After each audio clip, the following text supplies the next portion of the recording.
نحمده ونصلي ونسلم على رسوله الكريم اما بعد. دا تمهیدی برخې نه بعد مقصدی بحث ترازو. مقصدی بحث موږ څلورو حصو کې تقسیم کړو. په اوله حصہ کې د لفظ قوم تشریح او وضاحت، ځکه بنیاد د دې خبرې هم ده. قرآن کریم کې دوه لفظ مستعمل دي. یو لفظ د قبیله وجعلناکم قبائل جمع د قبیله ده. انه یراکم هو وقبیله، دا نور ځایونو کې لفظ د قبیله مستعمل ده. او دویم لفظ د قوم مستعمل ده. د قبیله په باره کې د تمام محققین او مفکرینو اتفاق دی چې د قبیله بنیاد چې ده په نسل او په نسب ده.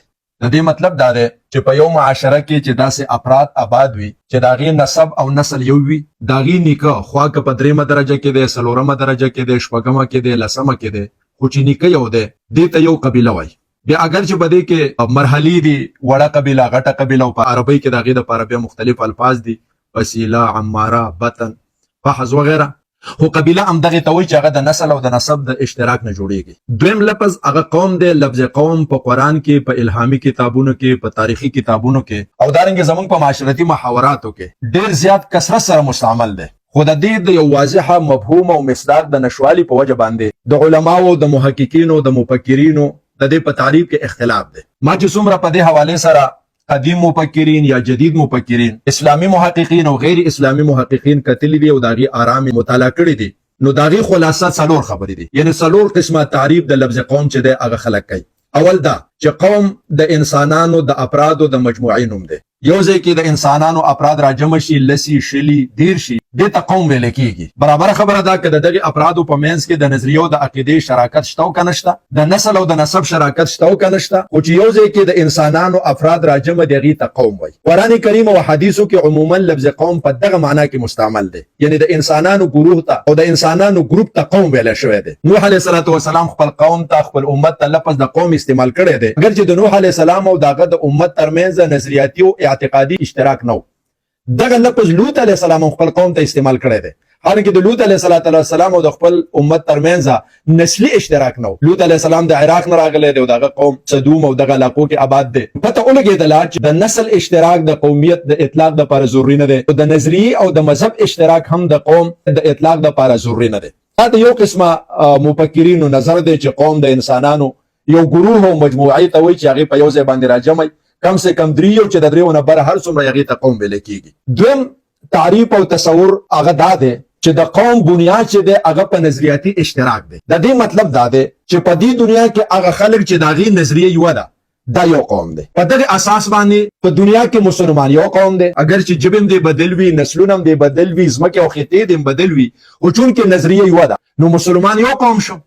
په دغه حوالې سره بیا قوم او مذهب یو شی شو. اسلام قوم هم دی او اسلام مذهب هم دی. او که تاسو وګورئ په دغه حوالې سره قرآن کریم کې دا قوم یو ځای مستعمل شوی دی. په ان یکفر بها هؤلاء فقد وکلنا بها قوما لیسوا بها بکافرین. د مدینې خلک، انصار، حضرج او اوس د نسلی اختلافونو باوجود نظریاتي اتحاد په بنیاد باندې د قوم اطلاق شوی دی. بیا کله چې بر صغیر آزادېده او دلته کې موږ ازادي حاصله کړله په قومي وحدت سره، او بیا ریاست تشکیلولو، هلته کې د قوم لفظ راغی. ریاست به د قومیت په نوم باندې تشکیلو، خو د قومیت بنیاد به څه وي؟ نو هلته دوه قسمه مفکرین راغله. یو قسم مفکرینو خیال دا و چې د ریاست بنیاد به وطن وي، نو لهذا هغې د متحده هند نعره وویله لکه ابوالکلام آزاد او حسین احمد مدني. جبکې بل طرف ته څه مفکرین هغې داسې و چې نه، د قومیت بنیاد چې دی هغه به مذهبي شناخت وي، لکه علامه اقبال وغیره. نو هغې دو قومي نظریه پیش کړله چې یو طرف ته مسلمان او بل طرف ته هندو، د مذهب په بنیاد باندې د دواړو الګ الګ شناخت ده. نو هلته هم د قومیت دا لفظ د مذهب دپاره استعمال شوی دی.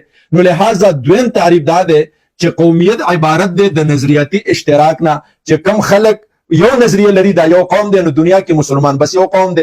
دریم تعریف او دریم رای په دنیا کې دا ده چې قومیت عبارت دی د ملک او د ریاست او د محدود جغرافیې د اشتراک نه. د دې معنی دا ده چې یو محدود جغرافیه ده، د هغې سرحدات او بارډر متعین دي، په هغې کې دننه قانون او ریاست دی، د دغې ریاست باشندگان یو قوم دی.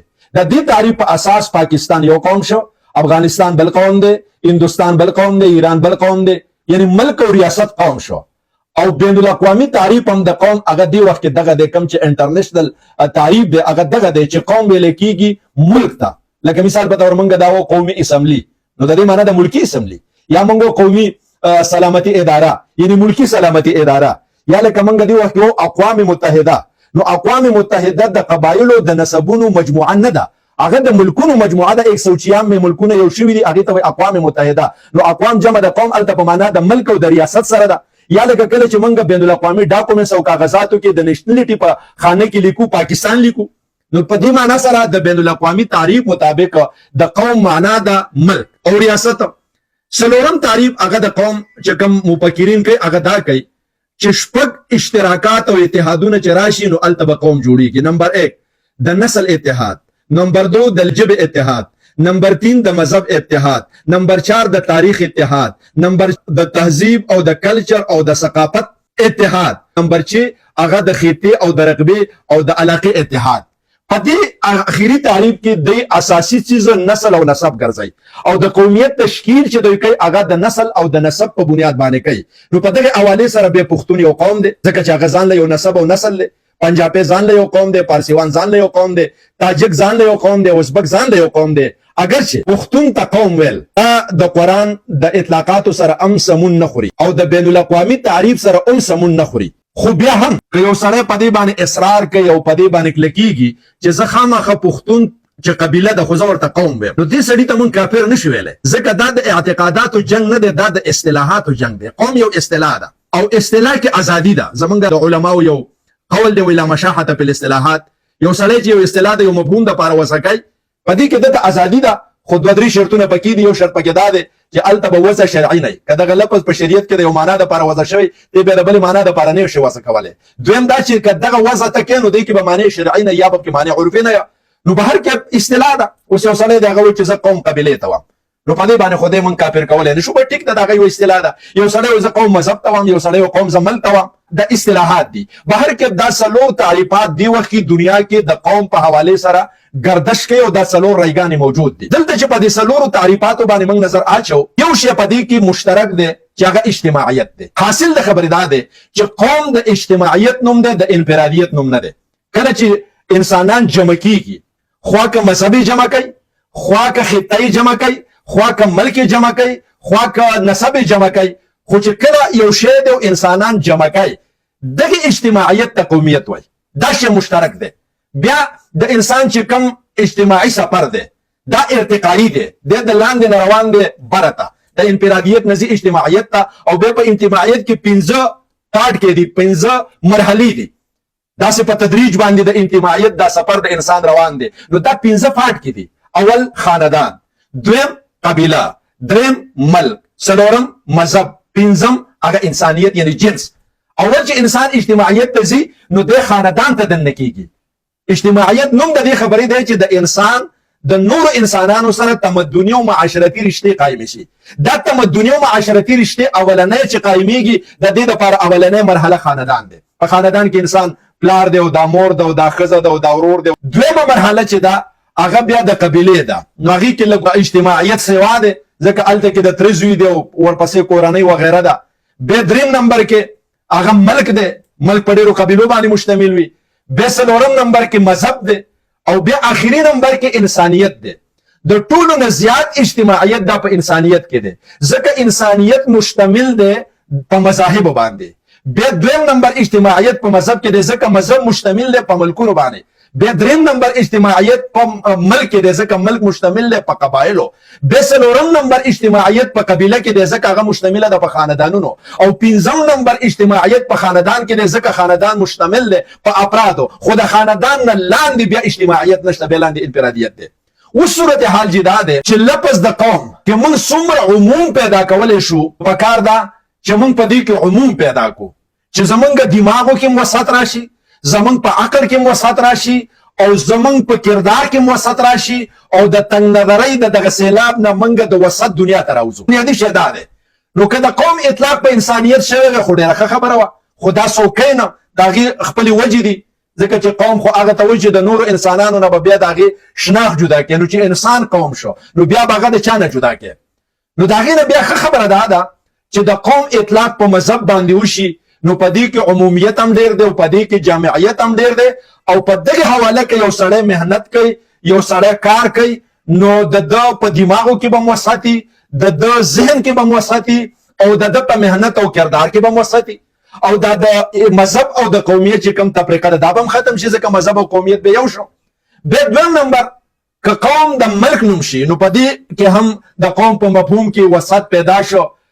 هغسې تنګ نظري نشته دی کوم چې دغه دریم تعریف په اساس او په بنیاد باندې ده. خو که چېرته کې قوم دا د قبیلې او د مخصوص نسل لپاره موږ نوم وګرځو نو په دې کې مشکل دا دی او په دې کې نقصان دا دی چې هلته کې ستا د عقل د رفتار دایره چې ده نو هغه راتنګه شوله. ته په یو مخصوص دایره کې به ستا عقل هم کار کوي، په یو مخصوص دایره کې به ستا دماغ هم کار کوي، ستا د محنت او دایره او د کردار دایره به هم ډېره تنګه وي. بیا د هغې سره جذبات پیدا شي، بیا تعصبات پیدا شي، بیا نفرتونه پیدا شي چې دا مخصوصه دایره او دا قوم افضل دی، غوره دی، دا بل غیر افضل دی. دا تنگ نظری، دا نفرتونه، دا تعصبات د دې نه پیدا کیږي چې لپس د قوم د یو محدود جامعیت دپاره ته نوم وګرځي، مثلا کورنۍ او قبیله دپاره. نو ښه خبره خو دا ده چې د قوم په مفهوم کې موږ وسعت وکړو چې موږ د دې تنگ نظرۍ د جال او د مشکل نه راوځو. خو بیا هم ما تاسو خدمت کې عرض وکړو چې که یو سړی په دې خبره اصرار کوي او هغه خفه کیږي چې نه زه خامخا قبیلې ته قوم وایم، نو قوم چې کله د قبیلې نوم شو، د پښتون نوم شو، د وزبک او د تاجک نوم شو، بیا دغه قومولي او د اسلام په منځ کې توازن څه دی؟ د دغه قومولي یا د دغه قبیلهوالۍ یا د دغه علاقایت یا د دغه وطنیت اسلام څومره اجازت ورکوي؟ دا بحث به انشاءالله بیا سبا کو. تر دې وخته پورې د قوم په دغه لفظ په وضاحت باندې ما تاسو ته خبره هم وکړله او په هغې باندې ما تاسو ته تبصره هم وکړله. قوم ځان له شی دی، قوموالي ځان له شی دی. نو تر دې وخته دا خبره په قوم وه، قوموالۍ باندې به سبا انشاءالله خبره کوم. علینا الا البلاغ.